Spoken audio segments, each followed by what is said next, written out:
What would your younger self say about how your family turned out? Every year, without fail, like some cruel little tradition wrapped in fake smiles and champagne bubbles, my birthday came and went without a single soul in my family remembering it. Not a call, not a text, not even a lazy Facebook notification acknowledgement. Meanwhile, Tiffany, my younger sister by 4 years and the family's unofficial son around which everything revolved, got birthday celebrations so extravagant they made reality TV producers look underbudgeted. I mean, we're talking full-blown yacht parties, live bands, drone photography, white and gold themes, and floral arrangements the size of actual trees. One year, my mother even hired a private chef from Napa Valley just to serve 30 of Tiffany's closest, fakest friends lobster sliders and rose popsicles on the top deck of a chartered boat. And you know what I got that year? A forwarded newsletter from a dentist's office with "Happy Birthday, Sarah" in Comic Sans at the top. But I didn't say anything. Not that year. Not the year before. Not the year Tiffany got a surprise party with ice sculptures shaped like swans while I sat alone in my apartment eating Thai takeout and pretending I had food poisoning just so no one would ask me to go out. I used to think maybe it was my fault. Maybe I wasn't the kind of daughter who made things easy for my parents. Maybe I was too quiet, too independent, too fine all the time.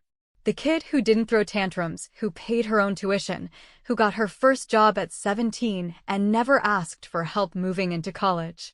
They must have thought I didn't need anything. And maybe I believed it too for a while. Until I didn't. This year was different. Not because I suddenly grew a backbone, but because I finally got tired of waiting. Tired of setting reminders for my mother's birthday, Tiffany's anniversary, and the day our dad had that minor heart scare 3 years ago. Tired of being the one who always showed up. I didn't wake up on my 42nd birthday feeling sad. I woke up angry, quietly, cleanly angry, the kind that doesn't need to scream. The kind that just acts. The kind that already has a plan.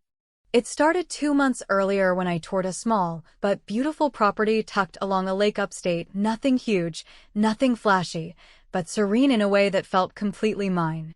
It had these wide, creaky wooden floors and a screened-in porch that faced the water, and the realtor kept using words like rustic charm and investment potential, but all I could think was, this feels like the place where I finally breathe without asking permission. I put in an offer the next morning. Quietly. No celebration. No announcement. I didn't even tell my closest friend until the deal closed. So when July 12th rolled around, my birthday, I didn't send my usual vague, guess what day it is, winky face, text to the family group chat. I didn't post a selfie hoping someone would notice the date. I didn't remind anyone that, yes, I was born too. I just packed a bag, loaded up my car, and drove to my new lake house with a bottle of red wine, a stack of books, and a fully charged phone I had no intention of answering. I spent the afternoon arranging the secondhand furniture I'd collected over the past few weeks, lighting candles that smelled like cedar and vanilla, and sitting out on the deck watching the sun lower itself over the water like it had been choreographed just for me. And then, just before the sky went completely dark, I snapped a photo, nothing special, just my legs propped up on the railing, the wine glass in hand, the lake glowing gold. And I typed a caption I'd rehearsed in my head for months, but hadn't realized I'd actually post until the moment came. This year, I celebrated me. No hashtags. No location tag. Just the truth in 6 words. I hit share, locked the screen, and took another sip. 10 minutes later, my phone buzzed. Then again. And again. I let it sit there, vibrating against the armrest like it was panicking. I knew what was coming. First, the confused texts, "Wait, is it your birthday today?" Then the guilt-laced apologies, "Oh my God, how did we forget again?" Then the defensive justifications, "You should have said something." And finally, inevitably, the classic Doyle family special, the twisted guilt reversal, "You could have included us." But I didn't look. Not yet. I watched the fireflies start to blink over the water, feeling something settle in me that I didn't quite recognize. Maybe peace. Maybe vindication. Or maybe, for the first time in my entire life, ownership. And here's the part one still struggled to say out loud. Even now, I didn't feel sad. I didn't feel alone. I felt seen, not by them, but by myself. After 42 years of being the easy one, the independent one, the one who never made waves while my sister got to play the misunderstood genius, the dazzling center of attention, I had finally done something just for me. But don't get me wrong, this wasn't over. This wasn't some therapeutic cleanse or live, laugh, love moment where I discovered my inner child and let go of old wounds. No, this was the opening shot. A warning bell. A shift in the script. Because deep down, I knew this photo, this one little post, was about to start something. I just didn't know how deep the cracks would go. What would you have done? Would you have reminded them one more time, just to keep the peace? Or would you have finally let the silence speak for itself? My phone buzzed again. I picked it up. 37 unread messages. 2 missed calls from Tiffany. 1 from Mom. And 1 from someone I hadn't heard from in 6 years. That was when I knew. The story was just beginning. The morning after my post, I woke up to the kind of buzzing phone that usually means someone died, got married, or caused a scandal, and in my family, all 3 of those things carry about the same emotional weight.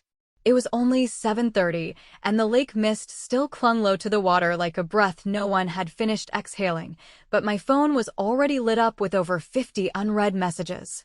Most of them were from numbers I already knew would have nothing meaningful to say, family, of course, but also those tangentially related ghosts of high school and cousins I hadn't seen since the Clinton administration, people who hadn't said a word to me in years, now suddenly erupting in performative concern. I didn't read them at first. I just set the phone face down on the weathered wood of the kitchen counter and went back to slicing a peach over the sink, the juice running down my fingers like syrup I didn't bother to wipe off. There was something calming about not caring. About doing absolutely nothing while other people panicked. It was a quiet sort of power, and I wasn't about to give it up. But by mid-morning, curiosity nudged its way in like an old itch I hadn't scratched in a while, so I turned the phone back over and started reading, slow at first, like I was walking into a fire barefoot. My sister Tiffany had written no fewer than 10 texts in a row, each more defensive than the last. The first was casual, "Hey, cute pic. Is it your birthday?" followed quickly by, "Wait, did we seriously miss it again?" Then, about 15 minutes later, came the guilt grenade. "You should have told someone, Sarah.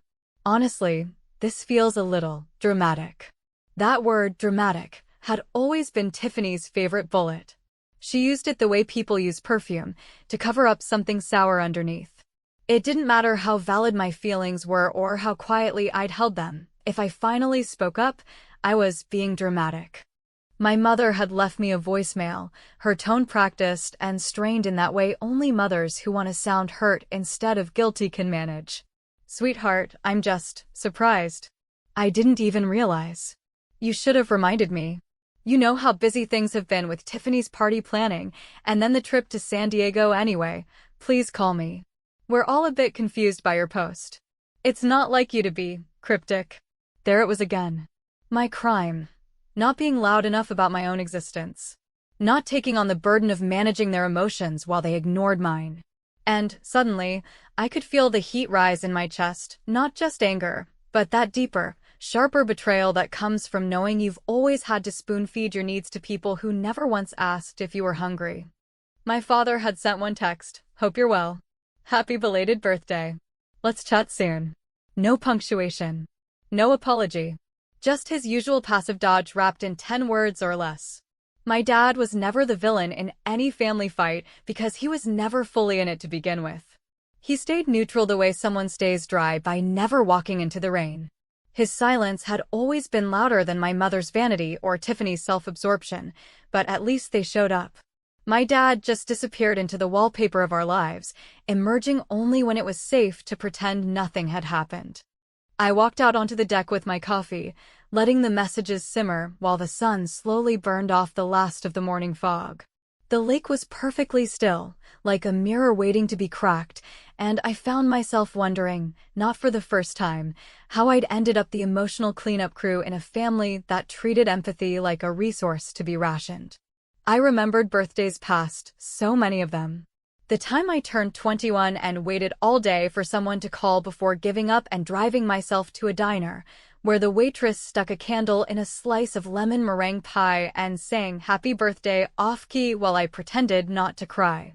The time I turned 35 and watched Tiffany post a 30-photo carousel of her luxury birthday weekend in Miami, complete with poolside brunches, spa treatments, and a caption that said, "So lucky to be surrounded by people who make me feel seen." The irony had been thick enough to choke on. And yet here they were now rushing to appear hurt, shocked, offended that I had dared to celebrate myself without giving them a chance to perform care they didn't feel. It was almost funny if it hadn't been so damn familiar. They weren't upset because I was hurt. They were upset because my hurt was visible, because it made them look bad. And nothing is more intolerable to a self-obsessed family than the public suggestion that they might not be perfect. I scrolled a little further and found a text from a cousin I hadn't spoken to in 5 years. "Finally someone said it," she wrote. "You deserve better." I stared at that one for a while. Not because it made me feel better, it didn't, but because it reminded me of something I'd once read. The moment you stop pretending, you give others permission to do the same. My quiet little caption wasn't a scream or an attack. It was a mirror. And people were looking into it, seeing themselves, and some of them clearly didn't like what was staring back. Around noon, just as I was about to shut my phone off entirely, the family group chat lit up like a Christmas tree on meth. Tiffany had apparently decided this was now a full-blown crisis, and in between posts about her upcoming Mexico getaway, she dropped a long, emotionally manipulative message. "Sarah, I'm really hurt. I don't know what you were trying to say with that post, but it feels like you're attacking us. I had no idea it was your birthday. If you'd just said something, we could have done something together. Why would you purposely leave us out and then make us look bad online?" That line, "make us look bad online," was all I needed to see. I didn't respond. I didn't need to. She'd already said everything. It was never about me being forgotten. It was about me having the audacity to stop hiding it. I closed the group chat and tossed the phone onto the couch. Let them squirm. Let them talk among themselves, trying to rewrite the narrative. I had no interest in correcting their story. I was too busy living mine. But around 4:30, as the sun began dipping low again and I poured myself a second glass of wine, I heard the sound of gravel crunching under tires. I wasn't expecting anyone, and I hadn't told a soul where the house was, not even my closest friend, not yet. I walked slowly down the path from the deck, heart already tight with that anticipatory anxiety you don't shake no matter how strong you think you've become. And then I saw the car. And then I saw who stepped out of it. Tiffany.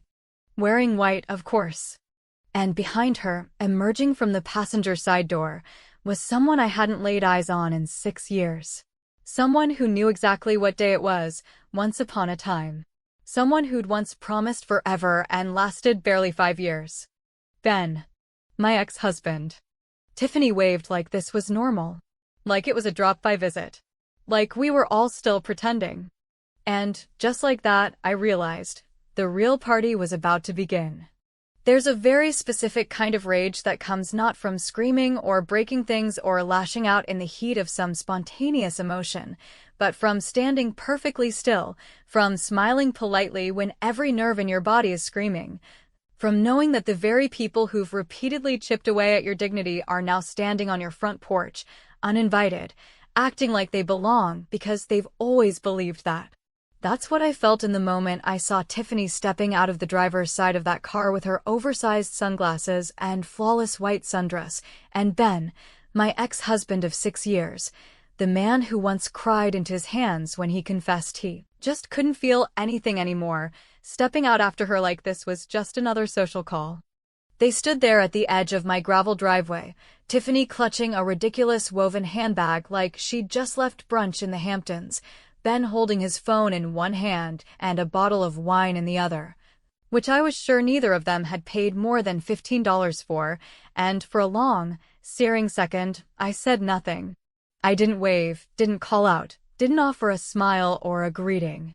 I just stared, letting the silence stretch so taut it might as well have been barbed wire between us. But of course, Tiffany, being Tiffany, broke it first. She stepped forward with that carefully practiced brightness she used whenever she needed to pretend everything was fine, her voice lilting with forced casualness, as if she were dropping in on a friend who had simply forgotten to send the group text. We were just in the area and thought we'd stop by. I mean, you didn't exactly leave an address, but Mom figured it out after some digging, and I thought, well, this seems like the perfect time to catch up. She was already halfway up the steps by then, not waiting for permission, not asking if this was okay, because Tiffany didn't ask, Tiffany announced, and the world was expected to applaud. Ben followed slower, his eyes not quite meeting mine, his expression caught somewhere between guilt and discomfort, which, frankly, suited him better than any of the colognes he used to collect back when he was still pretending to be an emotionally available adult. I didn't move. I didn't open the door wider. I just tilted my head, watching them both as they stood on my threshold like they'd rehearsed this scene together, and when Tiffany finally ran out of words to fill the silence, I stepped aside and said, flatly, "You drove 4 hours to show up uninvited. That must be some wine." It wasn't a joke, but she laughed anyway, brushing past me into the house like she'd been doing it her whole life, which, in a way, she had, walking into rooms she hadn't earned, claiming space that didn't belong to her. Smiling like consequences were for other people. Ben hesitated for a moment longer, then followed her in, and I closed the door behind them, not because I wanted them there, but because I needed to see what they were playing at. Whatever this was, it wasn't spontaneous. They settled into my living room like they'd rehearsed it, Tiffany perching on the edge of the couch like she was waiting for a camera crew, Ben sitting stiffly in the armchair across from her, eyes darting around the room as if he expected to find evidence of some dark secret that would justify whatever decision had brought him here. I sat down across from both of them, legs crossed, arms folded, offering no drinks, no warmth, no sanctuary. Tiffany started talking first, of course. "We just wanted to make sure you were okay. The post seemed loaded. And when Mom said you bought a house, well, I figured, why not just drive up and say hi? And Ben said he was curious too, didn't you, babe?" She glanced at him, smiling like it was all a joke, like this wasn't the most spectacular violation of boundaries I'd experienced since my own mother called me dramatic for crying at my own wedding. Ben cleared his throat, shifting uncomfortably, his voice quieter. "I just thought, maybe we should talk. It's been a long time." My gaze didn't waver. 6 years, actually. But who's counting? Tiffany laughed again, awkward this time, a brittle sound that didn't reach her eyes. "Don't be like that, Sarah. We came all this way." I leaned forward slightly, my voice low and even. "Why is he here, Tiff?" "Why no?" Ben looked at her, then back at me, and in that flicker of hesitation, the answer started to rise, unspoken but unmistakable. Tiffany's smile faltered just enough to reveal the crack underneath. She opened her mouth, but Ben beat her to it. "We've been seeing each other," he said, and the words landed with a weight that seemed to suck the air from the room. "For a while now. Since about a year after the divorce." There it was. Not a bombshell so much as a slow realization, like watching water leak through a ceiling tile until the whole thing finally caves in. Tiffany was staring at me now, her mouth fixed in some tragic parody of apology, but I didn't look at her. I looked at Ben, the man who had once sworn he wasn't capable of love anymore, now apparently capable of it again, as long as it was for my sister. And I didn't scream. I didn't throw anything. I didn't cry or curse or collapse. I just laughed, slow and sharp, the kind of laugh that slices through tension like glass under pressure. "Well," I said, rising to my feet, "I suppose you two deserve each other. Makes a sick kind of sense." Tiffany stood up too, the performance unraveling at the edges. "Sarah, please, it wasn't like that." I held up a hand. Don't insult me by pretending this was hard for you. You've taken everything else in this family, why not this too?" She opened her mouth again, but I didn't wait to hear the words. I walked to the kitchen, pulled out a bottle of champagne I had been saving for the day I finally felt free of their judgment, and brought it back into the living room. The label was simple, just a handwritten note I'd taped on it weeks ago that said, "For the day I stopped giving a damn." I popped the cork, let it spray slightly over the floor I hadn't mopped yet, and poured myself a glass while they stood there like stunned mannequins. Then I raised the glass, took a long, slow sip, and smiled for the first time that day, cold, clean, and completely unbothered. "You can show yourselves out whenever," I said, turning my back to them, "but leave the wine. You owe me that much." The morning after Tiffany and Ben left, or rather slinked out sometime just before midnight with a barely whispered goodbye and a tension so thick it lingered in the air like burnt sugar, I woke not with the usual grogginess of someone recovering from confrontation, but with a strange, almost surgical clarity that had begun settling into me like a new form of armor, light enough to wear without effort, but strong enough to finally hold me upright. I didn't cry. I didn't dwell. And, most surprisingly, I didn't reach for my phone to dissect the moment with someone else's opinions. There was nothing left to analyze, not really. The truth had been dropped on the table like a stone. My sister had been sleeping with my ex-husband. My family had, yet again, centered Tiffany's comfort over my dignity, and I had not broken under the weight of it. Instead, I walked down to the water in bare feet, letting the cold dew seep into my skin as I watched the surface of the lake shimmer with the kind of quiet stillness that reminded me how profoundly indifferent the world could be to our small personal disasters. That realization didn't hurt, it steadied me. Because if the world wasn't going to offer me validation or outrage or even acknowledgement, then I might as well be the one to decide what mattered and what didn't. And what didn't anymore was continuing to carry the burden of making everyone else feel comfortable about what they had done to me. By noon, I had already vacuumed the living room, stripped the sheets from the guest bed Tiffany had shamelessly occupied without asking, and tossed out the untouched bottle of wine they had brought as some kind of sad peace offering. I wasn't angry anymore, not in the way I had been the day before, but I was alert, sharpened, ready to start taking things back. Not physically, of course. I had no interest in reclaiming people or places or objects. I wanted my voice back. My time. My goddamn sense of agency. For too long, I had been the one who swallowed the discomfort, who played the mediator, who made myself small enough to fit into the mold my family had set for me without my consent. It was around 2 in the afternoon when I heard another car pull up, and, this time, I didn't need to guess who it was. I knew that cautious idling of tires, the hesitant slam of a door, the delicate footfall on the porch that said, "I'm here because I feel obligated, not because I understand." My mother had arrived. She didn't knock at first, probably unsure if she was still allowed to, but after a few seconds of silence, her fingers tapped against the door in that gentle rhythm she'd used my entire life when she wanted to be let in without consequence.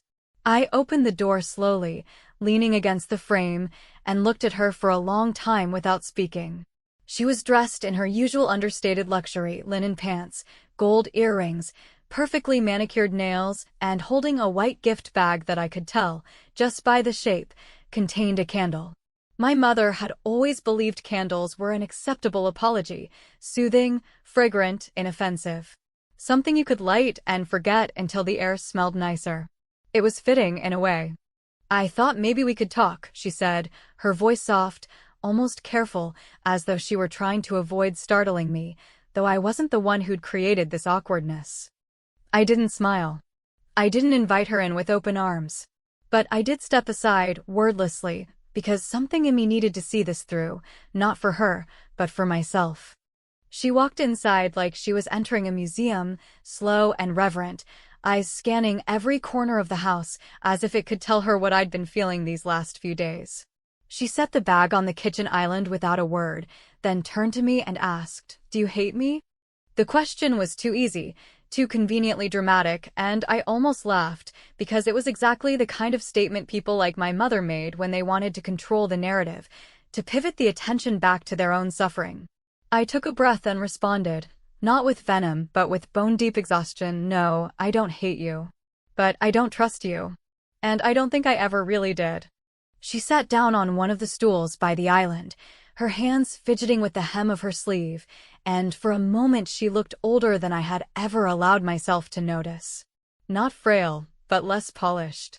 Her posture sank a little, and when she finally met my eyes, I saw something in them that I hadn't expected, not sadness, not guilt exactly, but a kind of weariness that almost mirrored my own. "I want to explain," she began, and I held up a hand before she could begin the performance. "No," I said quietly, "I don't want you to justify it. I don't want to hear how you forgot, or how busy you were, or how much Tiffany needed attention. I want you to tell me why. Just answer that.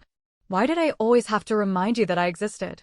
She looked like I'd slapped her, and for a brief second, I almost regretted the bluntness. But then she inhaled deeply and answered. "Because you never asked for anything," she said, her voice trembling with a mixture of defensiveness and regret. "You didn't demand it. You were always so capable. You didn't need me." I stared at her, stunned, because the cruelty of that logic was so casually embedded in her tone that I realized she didn't even hear herself. I had been punished for being resilient, neglected for being independent, invisible because I didn't scream or cause scenes or create disasters that needed fixing. I had made their lives easier, and for that, they had made me nothing. I took a long breath, then walked over to the gift bag, pulling out the candle without looking at it. I held it in my hands for a second before placing it gently back on the counter. "You know what the worst part is?" I said, my voice low but steady. "I stopped needing you because you taught me early on that needing you led nowhere. You taught me to stop asking. And then you blamed me for it." She said nothing. There was nothing to say. We stood there, suspended in the thick, heavy air of unspoken truths, until finally she stood up, nodded once like she was acknowledging some ancient defeat, and walked to the door. "I'm sorry," she said softly, almost inaudibly, before she left. I didn't say anything in return. I just stood in the kitchen, the late afternoon light stretching long across the floor, and listened to the sound of her car fade into the distance. That night, I lit the candle she left not because I forgave her, but because I wanted to see if it would fill the room with something other than disappointment. The flame danced gently, quietly, and as I watched it flicker in the dimness, I realized that even small fires can illuminate old shadows. But they don't always burn them away. The morning of what should have been a hangover of memory and regret was instead something entirely different, quiet, deliberate, and free of the usual heaviness that had clung to me after every encounter with my family for most of my adult life. I woke to birdsong echoing across the lake, the kind that wasn't just background noise, but actually made you pause and wonder how long they'd been singing while you were too wrapped up in your own damage to hear them. For the first time in decades, I didn't reach for my phone the second my eyes opened. I didn't brace myself for more guilt-drenched messages, more apologies so vague they bordered on gaslighting, or the obligatory "love you" texts from relatives who hadn't loved me enough to remember my birthday without a public reminder. Instead, I lay in bed with my hands folded behind my head, staring at the wooden beams above me, tracing the knots in the wood like constellations, and letting myself imagine a future that didn't include being the family's scapegoat, mediator, or afterthought. Around noon, after making a slow breakfast and taking my coffee out onto the deck, I finally picked up my phone and opened the group chat, not because I wanted to, but because I needed to put an end to the silence, not with confrontation, but with clarity. Predictably, the thread had gone quiet after my mother's visit, as if everyone had retreated into their corners, waiting for someone else to step forward and name the truth. There were no more explanations, no more apologies, just a single message from Tiffany, sent late the night before. "Are you happy now?" It was such a perfect encapsulation of her entire worldview, shifting blame without context, framing my boundary setting as a personal attack, reducing years of neglect and betrayal to a single passive-aggressive question, that I almost felt sorry for her. Almost. Because what she didn't understand, what she had never understood, was that happiness had never been the point. This wasn't about being happy or sad, right or wrong. This was about being whole. About not needing their validation to exist. About finally stepping out from under the weight of their indifference and saying, "I am enough, even if you never noticed." I typed a response slowly, thoughtfully, with none of the heat or bitterness that had once ruled my reactions. I simply wrote, "I've never been happier," and sent it without rereading. It wasn't a victory lap. It wasn't a declaration of war. It was just the truth. And sometimes, the truth is the most devastating thing you can give someone who's spent their life constructing a fantasy.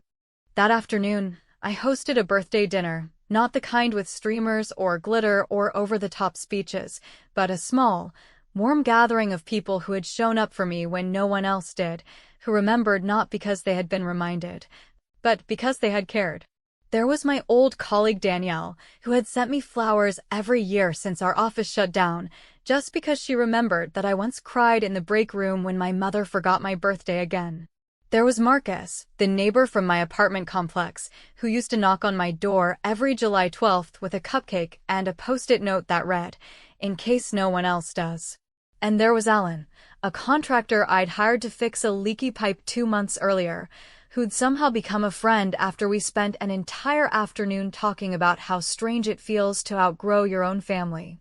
We sat on the deck beneath a sky that turned gold and then violet, passing plates of roasted vegetables and grilled chicken, sipping wine that didn't need a fancy label to taste like peace, and laughing in the kind of easy, genuine way that only happens when no one in the room is performing for anyone else. At one point, Danielle raised her glass and said, "To the woman who finally learned how to take up space," and everyone clinked glasses without a second of hesitation, without awkwardness, without pity. Later that night, after everyone had left and the last of the dishes were drying on the rack, I lit the candle my mother had left, yes, that same candle. The one I had planned to ignore or throw away or tuck into the back of a drawer like all the other half-apologies from my past, but this time, I lit it not out of sentiment, but out of symbolism. I placed it in the center of the table, turned off the lights, and watched the flickering flame reflect off the windows, casting long, dancing shadows that looked almost like memories moving on. And then, just because it felt right, I took one final photo, the candle in the center, the empty plates around it, the soft glow of the lake outside, and I posted it with one final caption, 5 simple words that meant everything to me now. Unapologetically me. Finally at peace. I knew what would happen next. The comments would come. The DMs. The relatives suddenly trying to book visits or plan late birthday brunches, desperate to realign themselves with whatever version of me they found most convenient. Some would accuse me of being selfish. Others would praise me for being brave. A few would misunderstand everything entirely and tell me I was setting a bad example for how families should forgive. But none of it mattered anymore. Not really. Because for the first time in my life, I had celebrated me, not in opposition to anyone else, not in rebellion, but in recognition. And there was nothing performative about it. As I sat there watching the candle burn low, listening to the hum of night insects and the occasional splash of a fish breaking the surface of the lake, I thought about all the years I had wasted trying to earn love that should have been given freely. Trying to be seen by people who were too busy admiring their own reflections in the mirror to notice I was standing behind them. And I realized something else, something that I wasn't ready to say out loud, not yet, but that lived in me now like a quiet, steady beat. Sometimes, healing doesn't look like reconciliation. Sometimes, it looks like drawing a line so firmly that no one dares cross it again. Sometimes, it looks like letting go, not because you've given up, but because you've finally remembered what you deserve. And sometimes, just sometimes, revenge doesn't need to be loud or cruel or elaborate. Sometimes, the greatest revenge is peace. But even as I whispered those words to myself in the dark, even as I felt them settle into my bones, I couldn't help but wonder, was I free of them, or had I simply become something they could no longer control? And if that's the case, if freedom means they lose all power over you, then maybe the real question isn't whether I was right or wrong to walk away. Maybe the real question is whether they ever deserved the right to hold me at all.